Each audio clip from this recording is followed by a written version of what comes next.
আমরা আরো শুকর আদায় করি মহান আল্লাহ পাকের দরবারে যে আল্লাহ সুবহানাহু ওয়া তাআলা আমাদেরকে 1445 হিজরি সনে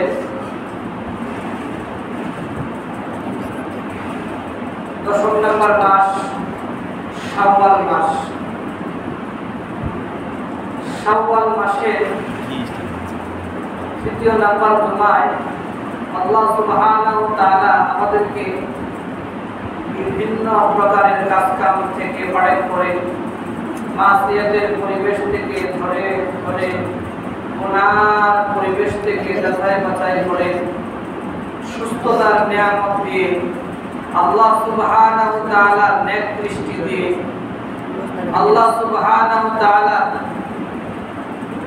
রহমতের চাদর দ্বারা বেষ্টন করে আল্লাহ সুবহানাহু ওয়া তাআলা আমাদেরকে তার ইবাদত খানায় ইবাদত করার জন্য পাশাপাশি কুরআন এবং সুন্নাহ থেকে কথাবার্তা শোনার তৌফিক দান করেছেন। এজন্য আমরা আবারও কালিমাত শুকর আদায় করি, আলহামদুলিল্লাহ। আলহামদুলিল্লাহ। মুহতারাম হাজিরিন, আমরা গত জুমায় আলোচনা শুনেছি শাওয়াল মাসের 6 রোজার ফজিলত সম্পর্কে।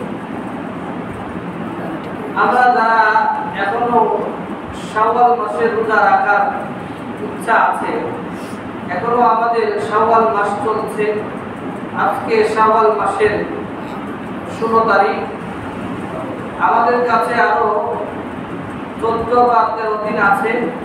এর মধ্যে আমরা যে কোনো দিন 6টা রোজা রাখলে সেই সওয়াব পাবে। মুহতারাম হাজিরিন, আজকে আমরা আলোচনা করব দুইটা বিষয়। আমার সাথে আপনাদের একটু কথা বলতে হবে। কয়টা বিষয় আলোচনা করব? দুইটা বিষয়। আর জোরে বলতে হবে, কয়টা বিষয়? দুইটা বিষয়। এক নাম্বার বিষয় হচ্ছে কাবা ঘরের ইতিহাস। দুই নাম্বার বিষয় হচ্ছে এই কাবা ঘরের ইতিহাস এবং হজের আলোচনা কেন শুরু করব। ওই দুইটা বিষয় নিয়ে আজকে আমাদের আলোচনা, ইনশাআল্লাহ আল্লাহ যদি তৌফিক দান করেন তাহলে আমরা এই আলোচনা করব। এক নম্বর বিষয় কাবা ঘরের ইতিহাস, পবিত্র কাবা ঘরের ইতিহাস। তো এই ইতিহাস জানার আগে আমাদের সূরা আল ইমরানের 96 নম্বর আয়াতের শাব্দিক অর্থ, ব্যাখ্যা, সহ-অর্থ এবং এর শানে নজুল, এই আয়াতটা কেন নাযিল হয়েছে এটা আগে জানতে হবে। আল্লাহ সুবহানাহু ওয়া তাআলা সূরা আল ইমরানের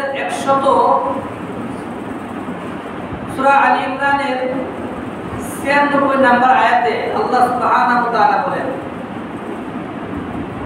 ইন্না আউওয়ালা বাইতিন উদিআ লিন-নাস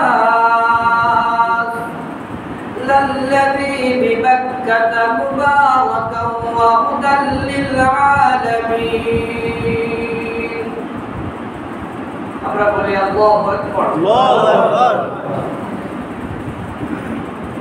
ইন্না আউওয়ালা শাব্দিক অর্থ, ইন্না আউওয়ালা বাইতিউ, নিশ্চয় প্রথম ঘর, উদিআ লিন-নাস, বানানো হয়েছে লিন-নাস, মানুষের জন্য, লাল্লাযী বিবাক্কা, এটা বাক্কায় অবস্থিত,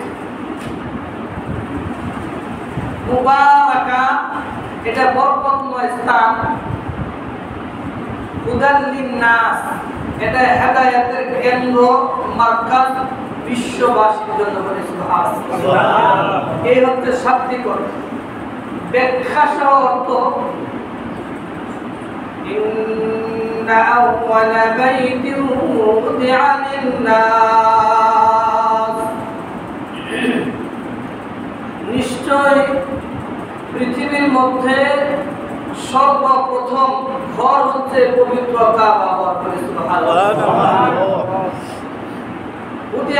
নাস, এটা মানুষের ইবাদতের জন্য বানানো হয়েছে।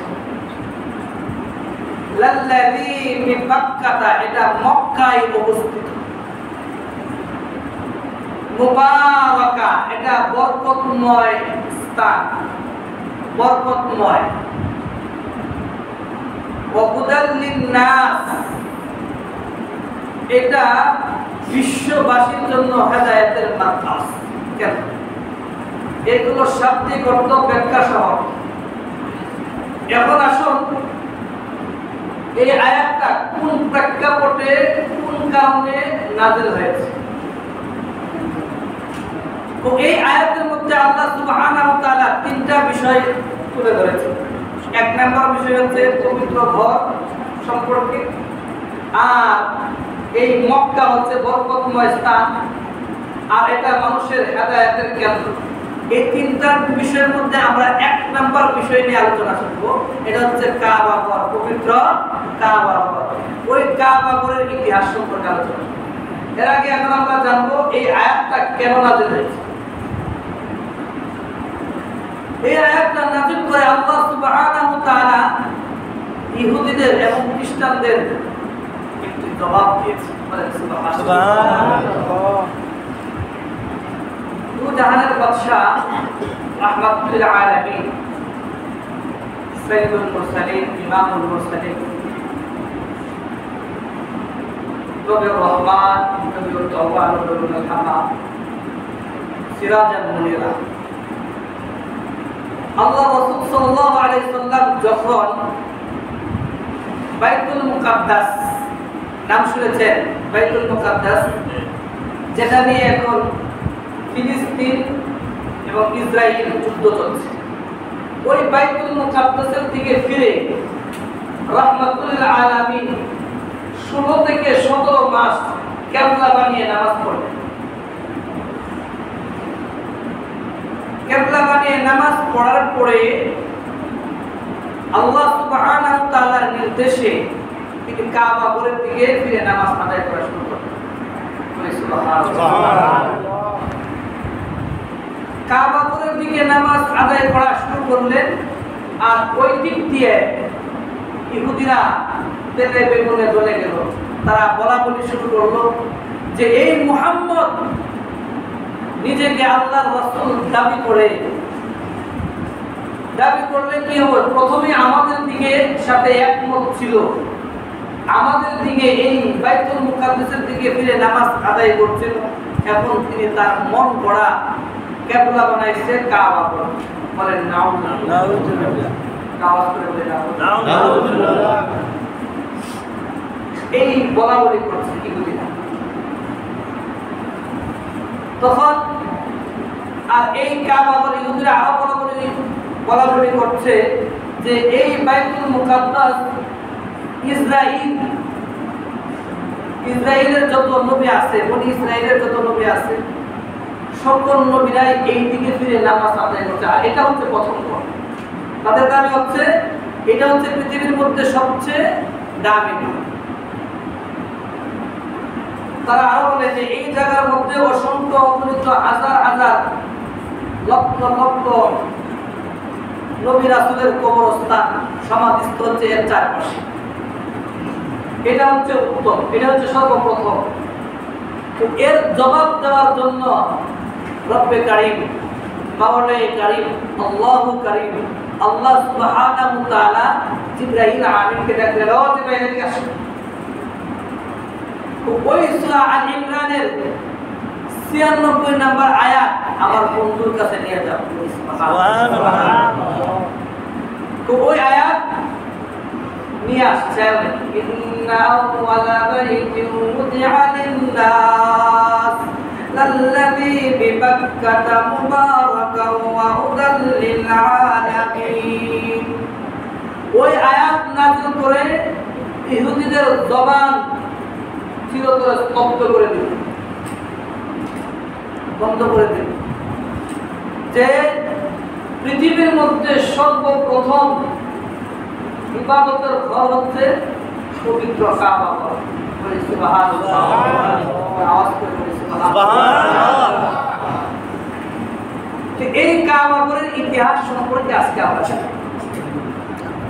এক নম্বর বিষয় কাবা ঘরের ইতিহাস।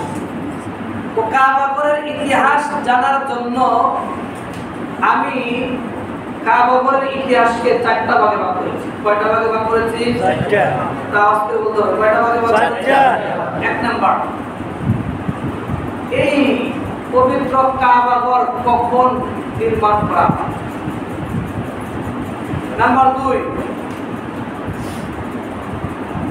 এই পবিত্র কাবা ঘর কতবার ও কারা কারা নির্মাণ এবং পুনর্নির্মাণ করেন? নাম্বার 3, পবিত্র কাবা ঘর কোথায় নির্মাণ করা হয়? নাম্বার 4, এই পবিত্র কাবা ঘর কেন নির্মাণ করা হয়, কেন নির্মাণ করেন এবং নির্মাণ করার উদ্দেশ্যটা কি? এই চারটা বিষয় নিয়ে আলোচনা করব। ওই চারটা বিষয় নিয়ে আলোচনা করলে ইনশাআল্লাহ আমাদের পবিত্র কাবা ঘর সম্পর্কে কিছুটা পরিষ্কার হবে ধারণা। এক নাম্বার বিষয়, যে পবিত্র কাবা ঘর কখন নির্মাণ করা হয়।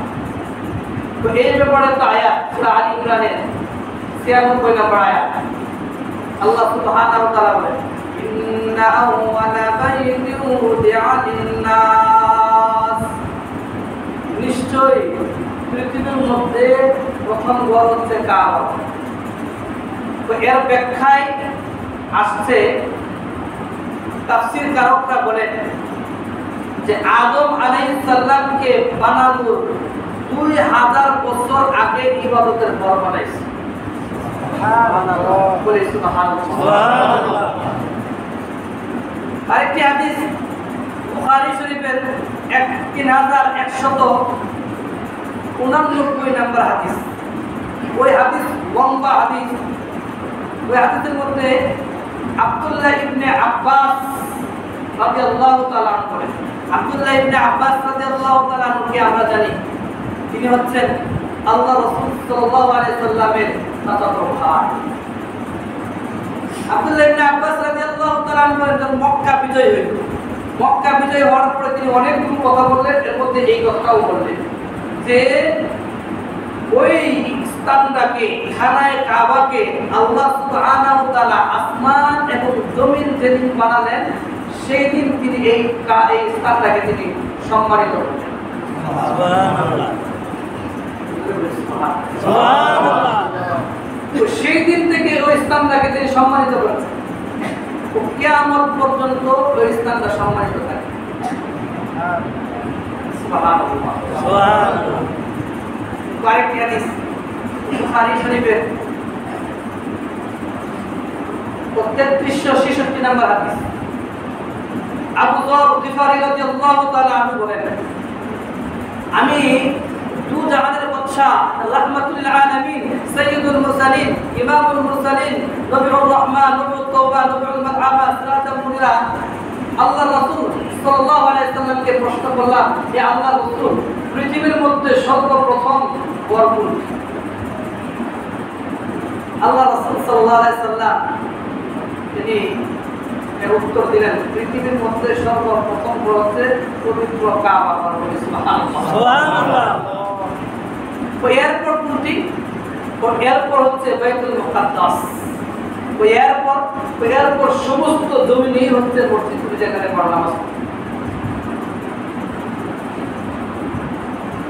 ওই 40 বছর পরে যে নির্মাণ করা হয়েছে, এটা তাফসীরুল মারিফ কোরআনে এর ব্যাখ্যায় তাফসীর কারকরা লেখেন যে ইব্রাহিম আলাইহিস সালাম যখন পবিত্র কাবা ঘর তার ছেলেকে নিয়ে পুনর্নির্মাণ করেন, এর 40 বছর পরে ইব্রাহিম আলাইহিস সালাম বাইতুল মুকাদ্দাসকে সর্বপ্রথম তিনি নির্মাণ করেন। এই গেল আমাদের এক নাম্বার আলোচনা আছে কাবা ঘর কখন নির্মাণ করা হয়। আর 2 নাম্বার আলোচনা যে কাবা ঘর কতবার ও কারা কারা নির্মাণ এবং পুনর্নির্মাণ করেন।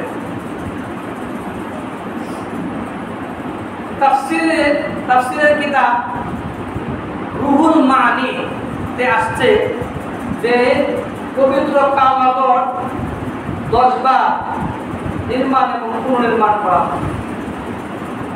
অন্য অন্য সূত্রে জানা যায় যে 11 বার নির্মাণ পুনর্নির্মাণ করা হয়, আবার 12 বারও কথা আছে।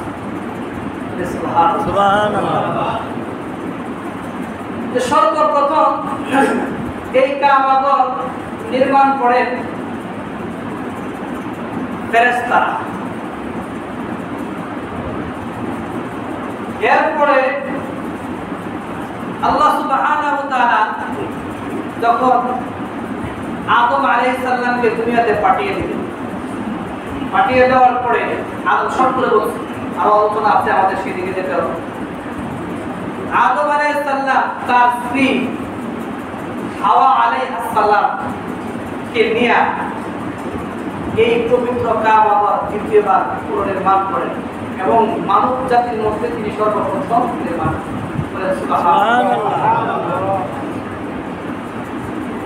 তাহলে বোঝা যাচ্ছে স্ত্রীকে নিয়ে নেক কাজ করা এটা আমাদেরকে শিক্ষা দেয়। তো তৃতীয়বার পুনর্নির্মাণ করেন শীস আলাইহিস সালাম। তো চতুর্থবার পুনর্নির্মাণ করেন ইব্রাহিম আলাইহিস সালাম এবং তার সাথে ছিল তার সন্তান ইসমাঈল আলাইহিস সালাম।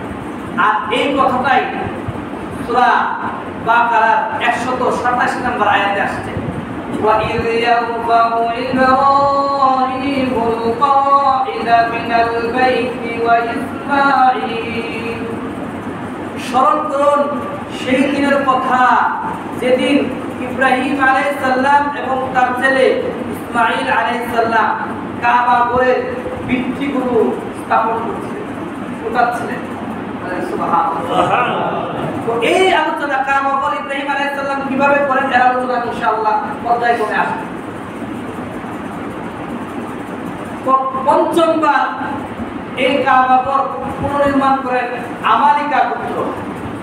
ষষ্ঠবার এই কাবা ঘর পুনর্নির্মাণ করেন জরহুম পুত্র। সপ্তমবার এই কাবা ঘর পুনর্নির্মাণ করেন কুসাই ইবনে কিলাব। অষ্টমবার এই কাবা ঘর পুনর্নির্মাণ করেন কুরাইশ বংশ। সুবহানাল্লাহ। এই কুরাইশ বংশের মধ্যে দু জাহানের বাদশা রাহমাতুল আলামিন সাইয়্যিদুল মুরসালিন ছিলেন। তো নবুয়ত প্রাপ্তির 5 বছর পূর্বে যখন ওই কাবা ঘর কুরাইশরা নির্মাণ করলো, নির্মাণ করতে গিয়ে তারা স্বচ্ছ এবং সৎ টাকা দিয়ে নির্মাণ করলো। আমরা তো জানি এটার 5 বছর করে, ঠিক না? নির্মাণ করার পরে হজরে আসওয়াদ স্থাপন করবে। কে করবে? যে করবে তার কথাই তো স্মরণীয় থাকবে, স্বর্ণ অক্ষরে লেখা থাকবে। এটা নিয়ে মতভেদ দেখা যায়। তখন দু জাহানের বাদশা রাহমাতুল্লাহ আলাইহি সাইয়্যিদুল মুরসালিন এর সমাধান দেন। সুবহানাল্লাহ। তিনি বলেন একটা চাদর বিছানো হোক, ওই চাদরের মধ্যে হজরে আসওয়াদ রাখা হোক, রাখার পরে সকল পুত্রের যারা লিডার আছে তারা ধরা হোক, তারা এইভাবে হজরে আসওয়াদ স্থাপন করবে। এটা হচ্ছে অষ্টমবার। তো নবমবার স্থাপন করলেন বিশিষ্ট সাহাবী আব্দুল্লাহ ইবনে জুবায়ের রাদিয়াল্লাহু তাআলা। তো দশমবার নামন পুনর্নির্মাণ করলেন হাজ্জাজ বিন ইউসুফ। তো যারা 11 বারের কথা বলেন তারা এই ওনার নামও উল্লেখ করেছেন। তুরস্কের বাদশাহ চতুর্থ মুরাদ খান। যারা 12 বারের কথা বলেন তারা মুজাদ পুত্রকে উল্লেখ। এই হচ্ছে 12 বার। এই গেল দ্বিতীয় নম্বরের আলোচনা। তৃতীয় নম্বরের আলোচনা হচ্ছে কাবা ঘর কোথায় নির্মাণ করা হয়। তো এই ব্যাপারে সূরা আল ইমরানের 96 নম্বর আয়াতের মধ্যে আছে লাল্লাযী বিবাক্কাতা, এটা বাক্কা। তো আমরা দেখি মক্কায় যে এখানে লেখা আছে বাক্কায়, তো এর ব্যাখ্যা হচ্ছে তিনটা। তোর বলতে কয়টা ব্যাখ্যা? তিনটা। আপনারা ঘুমায় গেছেন? কয়টা ব্যাখ্যা আছে? তিনটা। এক নাম্বার ব্যাখ্যা তো এক নাম্বার ব্যাখ্যা হচ্ছে এই, তো দেখুন আরবিতে একটা নিয়ম আছে, তো নিয়ম হচ্ছে এই, তো মিমকে বা দ্বারা পরিবর্তন করা। এটার অনেক উদাহরণ আছে, অনেক মিসাল আছে। এজন্য মাক্কাকে বাক্কা দ্বারা বলা হয়েছে আল্লাহ বলে। এটার একটা ব্যাখ্যা। তো দ্বিতীয় নাম্বার ব্যাখ্যা হচ্ছে দেখুন যে এই ঢাকা শহরের আগের নাম ছিল জাহাঙ্গীরনগর, চট্টগ্রামের আগের নাম ছিল ইসলামাবাদ, সিলেটের আগের নাম ছিল জালালাবাদ, তো এই বাংলাদেশের আগের নাম ছিল পূর্ব পাকিস্তান, এখন হচ্ছে বাংলাদেশ। তো ঠিক তেমনি ভাবে তো ওই বাক্কা মক্কার আগের নাম ছিল বাক্কা, এটা দ্বিতীয় নাম্বার ব্যাখ্যা। তো তৃতীয় নাম্বার ব্যাখ্যা হচ্ছে দেখেন আমাদের যে জায়গায় বসবাস করি এই এলাকার নাম হচ্ছে মিরপুর। তো মিরপুরের মধ্যে আরো অন্তর্গত শহর আছে, তো শহরগুলো হচ্ছে পল্লবী, রূপনগর, শাহালি, স্টার হাউজিং। তো ঠিক তেমনি ভাবে মক্কার একটা অন্তর্গত শহরের নাম হচ্ছে বাক্কা। এই হচ্ছে তিনটা।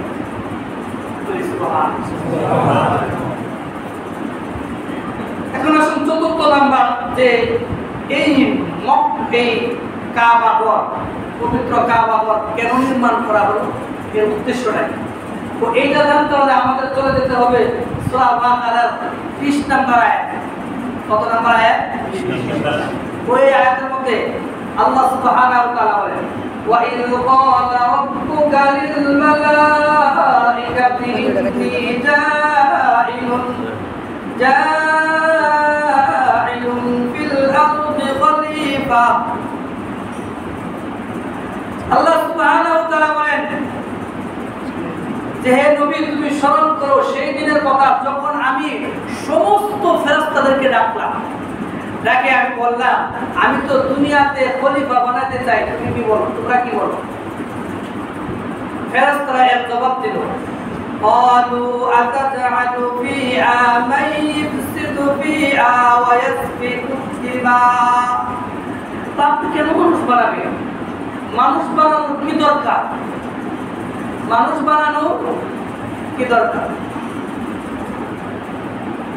ওই মানুষ তো দুনিয়াতে গিয়া ঝগড়া করবে, মারামারি করবে, রক্তপাত করবে, তো এইটা ফেরেশতারা জানলো কেমনে?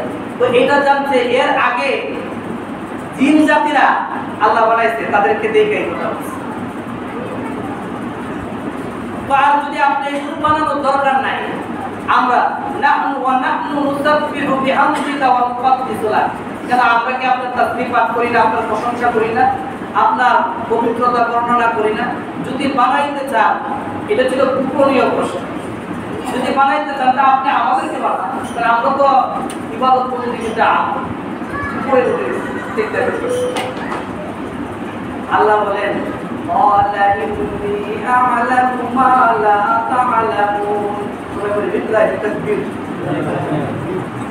الله أكبر، الله أكبر। قال إني أعلم ما لا تعلمون। আমি যা জানি তোমরা তা জানো না। তখন ফেরেশতারা চিন্তা করলো, হ্যাঁ আমরা তো আমাদের ভবিষ্যতে অবাঞ্ছিত প্রশ্ন করে বসি, যে প্রশ্নটা আমাদের ভুল হয়েছে। তো তারা বাইতুল মামুর সপ্তম আকাশে আল্লাহ একটা নূর দ্বারা বানিয়েছে, ইবাদতখানা বানিয়েছে বাইতুল মামুর সপ্তম আকাশে।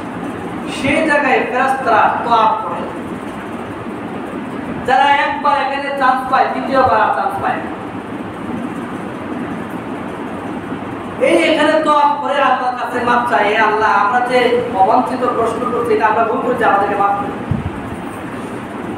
ব্যাখ্যার মধ্যে আসছে আল্লাহ সুবহানাহু ওয়া তাআলা বলেন তোমরা তো অজানা জিনিসের জন্য জানার জন্য প্রশ্ন করছো, এটা তো ভুল না।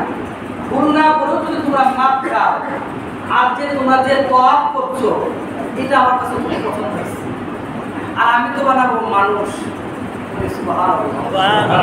আমি বানাবো আদম সন্তান, তারা তো কোথায় খাবে, খালি পাপ আর পাপ আর গুনাহ আর গুনাহ যদি পড়ে, আর যদি তো এরপরে তারা কিভাবে মাপ চাবে?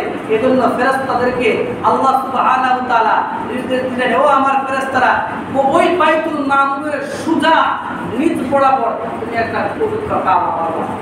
সুবহানাল্লাহ, জোরে বলি সুবহানাল্লাহ। নিচ বরাবর পবিত্র কাবা ঘর বানাও, আর ওই কাবা ঘর যারা আসবে আয়েশা তোয়াফ করবে, মাপ চাইবে, আর জীবনে বলবে যে আমি আর গুনাহ করব, আমি আল্লাহ মাফ করব। কেমন মাফ করবেন এর একটা হাদিস, ওই হাদিসটা আসছে বুখারী শরীফে 1521 নম্বর হাদিস। ওই হাদিসের মধ্যে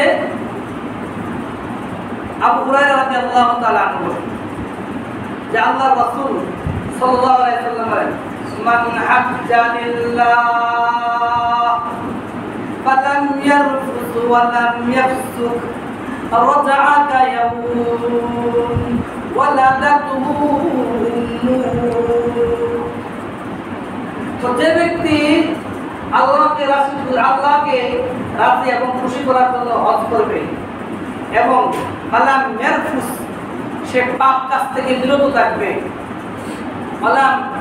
ফালাম ইয়ারফুস ওয়া লাম ইয়াফসুক, এবং গুনাহ করবে না, স্ত্রী সহবাস করবে না, ওয়ালা রাজা'a কায়াউম, যে সে দেশে ফিরে আসবে এমন ভাবে যে এমন দিনের মতো ফিরে আসবে, ওয়ালাদাতুহু উম্মুহু, যে একটা মহিলা সন্তান জন্ম দিলে মা যখন একটা সন্তানকে জন্ম দেয় তার কোনো গুনাহ থাকে? আপনারা কি বলেন তার কোনো গুনাহ থাকে? বা আল্লাহ বলেন আমি তাকে সেইভাবে মাসুম বানায় রাখবো। সুবহানাল্লাহ, বলি সুবহানাল্লাহ। এখন দেখুন, এখানে তো কিছু বাধ্যবাধকতা আছে। এখানে যাওয়ার জন্য যারা বিত্তবান তারা দেখতে পারবে, যারা দেখতে পারবে না তাদের কি অবস্থা? যাদের টাকা পয়সা নাই তারা কি মাপ পাবে না? তো এই ব্যাপারে ইব্রাহিম আলাইহিস সালাম যখন এই পবিত্র কাবা ঘর বানানোর পরে কিছু পাথর ছিল যে এইগুলো কাজে লাগে, তো আল্লাহ সুবহানাহু ওয়া তাআলা নির্দেশ দিলেন এই পাথরগুলোকে তুমি গুঁড়া করার পরে তিনি বললেন তুমি যাও পাহাড়ে, জাবালে আবু কুবাইস নামক পাহাড়ে। এটা হচ্ছে পৃথিবীর সর্বপ্রথম পাহাড়, বলেন সুবহানাল্লাহ।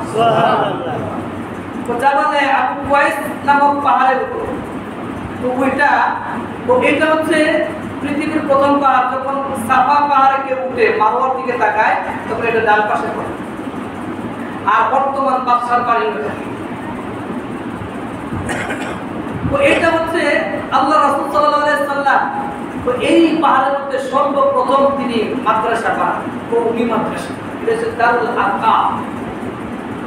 আল্লাহ রাসূল সাল্লাল্লাহু আলাইহি ওয়াসাল্লাম ওই পাহাড়ের মধ্যে উঠে সর্বপ্রথম তিনি চাঁদকে দ্বিখণ্ডিত করে আঙ্গুলে আল্লাহ সুবহানাহু ওয়া তাআলা ইব্রাহিম আলাইহিস সালামকে নির্দেশ দিলেন ওই পাথরগুলো তুমি ছিটিয়ে দাও, এবং এখানে তিনি হজের ঘোষণাও দিয়েছেন এই আলোচনা পূরণ করতে যান। ওই পাথরগুলো তিনি ছিটিয়ে দিলেন, অনেক লম্বা কথা। পাথরগুলো ছিটিয়ে দিলে ওই পাথর যেখানে পড়ছে সেখানে একটা মসজিদ। আর এই কথাটাই সূরা জিনের 18 নম্বর আয়াতে আল্লাহ সুবহানাহু ওয়া তাআলা বলেন, ওয়া আন্নাল মাসাজিদা লিল্লাহ, সমস্ত মসজিদগুলো হলো আল্লাহর। সুবহানাল্লাহ। তো এই জন্য মসজিদে আয়েশা অহংকারী পরিমাণ দেখানো যাবে না, ওটা ইবাদত। তো এটা কেন করলেন? ওই যে যারা গরিব মানুষ, ওই গরিব মানুষ যদি তারা তো এই কাবা তওয়াব করতে পারবে না, তারা মাপও পাবে না। তখন তারা এই মসজিদে আসা যাওয়া করে দৈনিক 5 বার আসলে তার উপরে আগে সমস্ত মাপ। এটা গরিবদের জন্য। আর যারা বিত্তবান সামর্থ্য আছে হজ করার জন্য, তারা মাপ পাইতে হলে কোথায় যেতে হবে? পবিত্র কাবা ঘরে। যদি না যায়, এই ব্যাপারে না গেলে কি হবে? যারা বিত্তশালী তাদের ব্যাপারে একটা কঠিন কথা বলছে আল্লাহ রাসূল সাল্লাল্লাহু আলাইহি ওয়াসাল্লাম। একটা শক্ত কথা বলেছে। তো ওই হাদিসটা তিরমিজি শরীফের 812 নম্বর হাদিসে আসছে। ওরা যদি না যায়, তারা নাসারা হোক, তারা ইহুদি হয়ে মারা যাবে, আমার কাছে তা আমরা যারা বিত্তশালী আছি, আমাদের যারা হজ করার মতো ক্ষমতা আছে, আমরা সবাই হজ করি। ঠিক আছে? সবাইকে আমাদের হজ করার তৌফিক দান করুন, সকলে বলে আমিন। হজ করার জন্য সবাইকে কবুল করুন। তাহলে এই মসজিদে যদি আসেন, তো এই মসজিদটা আল্লাহ আল্লাহ মাসাজিদা লিল্লাহ, তো এই মসজিদগুলো আসলে গরিবদেরকে আল্লাহ আসলে 5 বার আসলে ওযু করলে আল্লাহ মাফ করে দেবেন। আর এটা হচ্ছে বরকতের স্থান। কেমন বরকতের স্থান? তো এখানে আসলে আপনি দেখবেন শান্তি আর শান্তি। ওইটা হচ্ছে মেইন ব্রাঞ্চ, আর এটা হচ্ছে এই ব্রাঞ্চের শাখা শাখা, সেখান থেকে সাপ্লা হয়। ঠিক না? আরেকটা যেটা কথা বলছিলাম যে আমরা হজের আলোচনা কেন শুরু করব, এটা হচ্ছে 2য় নম্বর বিষয়। এখানে অনেক আলোচনা ছিল, এটা শর্ট করে বলছি যে হজের আলোচনা শুরু করবো এখন থেকে কেন শুরু করছি। তো এটার দুইটা কারণ। 1 নম্বর কারণ হচ্ছে আল্লাহ সুবহানাহু ওয়া তাআলা সূরা বাকারার 197 নম্বর আয়াতে বলেন আল হাজ্জু আশহুরুম মা'লুমাত, তো হজের মাসগুলো হচ্ছে নির্দিষ্ট। তো এই আয়াতের ব্যাখ্যায় আব্দুল্লাহ ইবনে উমর রাদিয়াল্লাহু তাআলা আনহু বলেন যে হজের মাসগুলো হচ্ছে 3টা, শাওয়াল, জিলকদ, জিলহজ। আমরা যদিও জানি হজের দিন 5 দিনের হজ সম্পূর্ণ হয়ে যায়, তো না, হজের মাসগুলো হচ্ছে 3টা, শাওয়াল, জিলকদ, জিলহজ। ওই মাস হচ্ছে 3টা। এই জন্য হজের আলোচনা অনেক ব্যাপক, এবং ওই হজের মাসে কুরবানি আছে, হজ আছে, বাইতুল্লাহ তওয়াফ করা আছে, এবং ঈদুল আযহা আছে। এই জন্য হজের মাস এখন হজ থেকে আলোচনা শুরু করলাম, এর একটি কারণ। আর যদি এই হজের মাসে হজের মৌসুমে হজের আলোচনা করা, এটা নবীর সুন্নাহ। আল্লাহ রাসূল সাল্লাল্লাহু আলাইহি সাল্লাম মিশকাত শরীফের 176 নম্বর মিশকাত শরীফের 176 নম্বর হাদিসের মধ্যে বলেন মান তামাসসাকা বিসুন্নতি ইনদা ফাসাদি উম্মতি ফালাহু আজরু মিআতি শাহীদ, যে ব্যক্তি আমার একটা সুন্নতকে চিন্তা করলো, এই সুন্নতকে চিন্তা করলো, তার আমলনামায় আল্লাহ সুবহানাহু ওয়া তাআলা খুশি হইয়া 100 শহীদের সমপরিমাণ সওয়াব। সুবহানাল্লাহ। এজন্য এই হজের মাসে হজের আলোচনা করা, শোনা, হজের তামান্না রাখা, এটাও নবীর সুন্নাহ। যে কথাগুলো বললাম, এই কথাগুলো আমল করার তৌফিক দান করুন, সকলে বলে আমিন।